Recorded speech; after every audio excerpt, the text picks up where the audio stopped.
అనుకున్నది సాధించే వరకు నిద్రపోని మనస్తత్వం పవన్ ది.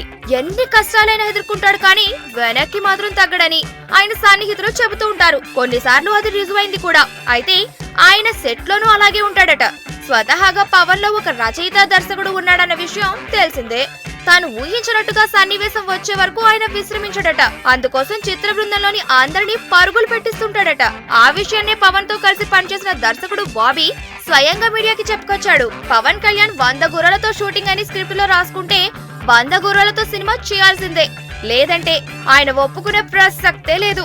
అలా ప్రతి విషయంలోనూ పక్కగా ఉంటారు. అలాంటి రాజీలేని ధోరణి ఉన్నప్పుడే సినిమా అనుకున్నట్టుగా వస్తుంది.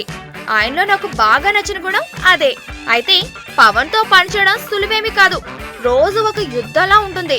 కానీ ఆయన్ని భరిస్తే మాత్రం వచ్చే కిక్కే వేరు. సాయంత్రం లోపు ఆయన ఓ చిన్న పిల్లాడవుతాడు. కష్టపడి పనిచేసిన సాటి వ్యక్తిని ఆయన గౌరవించే విధానం, ఇచ్చే ప్రశంసలు భలే కిక్కిస్తుంటాయి. ఆ కిక్కు బయట ప్రపంచానికి ఎప్పటికీ తెలియదు. నా గురించి చిరంజీవి గారికి కూడా చెప్పాడట.